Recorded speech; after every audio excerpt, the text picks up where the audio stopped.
बाबू नाम का हो? हम लोग प्यार से हमरा कहता प्यारे लाल कहला रहुआ का कहे ए कौन लौड़ा हो गया उसे क्या करोगे बा? 100 रुपया लाओ। रुपया पे नहीं खे जाना पहचान हम तो लोग के जानना पहचान हम तो ना नहीं होता है बाबू। ज्यादा कुछ होता है हमारे पास पैसा ऐसा नहीं है एगो मंत्र मार दे हाथ के मर जीबो। ए जा अपन काम कर हम काम करी कराई तो 10 का तो उड़ा दी आसमान में।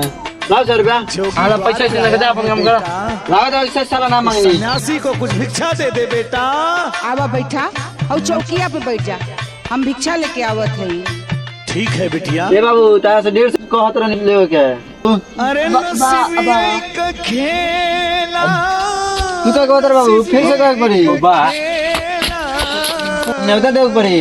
बाबा जी पैसा निकल मोबाइल ले ली। चल चल भाग सब भाग उठो भाग हो जाला अकेला।